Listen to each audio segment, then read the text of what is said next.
Non, très rapidement, Monsieur le Président, merci beaucoup, merci Monsieur le Directeur. C'est pas une question, Monsieur le Directeur, c'est une réflexion globale. Parce que j'avoue que je suis assez mal à l'aise dans cette commission à vous écouter. Et si je reprends le début, le projet de loi de finances de la Sécurité sociale a fait son chemin, il est passé au Sénat, et vraiment je remercie la rapporteure générale, la rapporteure de branche Corinne Imbert, qui a fait un travail de fond sur la partie médicale et qui s'est attachée principalement à respecter le conventionnel en écoutant les ordres et en modifiant le texte de loi initial, de sorte qu'on puisse effectivement aboutir à un texte qui soit équilibré et qui réponde singulièrement à l'attente d'un certain nombre de professionnels, y compris les libéraux.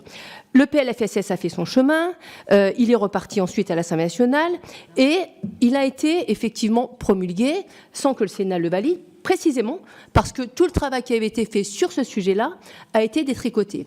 Or, à quoi assistons-nous aujourd'hui, Monsieur le Directeur? Je vous le dis, c'est un peu le monde à l'envers. Vous êtes devant le Parlement et vous vous justifiez devant le Parlement d'un certain nombre de choses. Ce n'est pas comme ça que normalement les choses fonctionnent.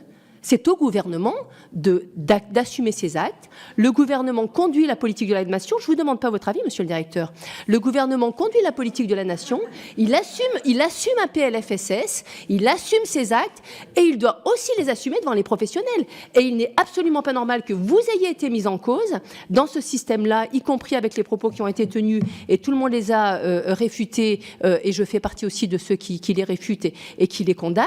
Mais ce n'est absolument pas normal ce à quoi nous assistons aujourd'hui. Et je vous le dis, ce n'est pas une question, c'est une réflexion. C'est le monde à l'envers. C'est le gouvernement qui, effectivement, doit être à justifier ses actes et nous devons contrôler le gouvernement. Et nous n'avons pas à avoir un directeur qui se justifie devant le Parlement.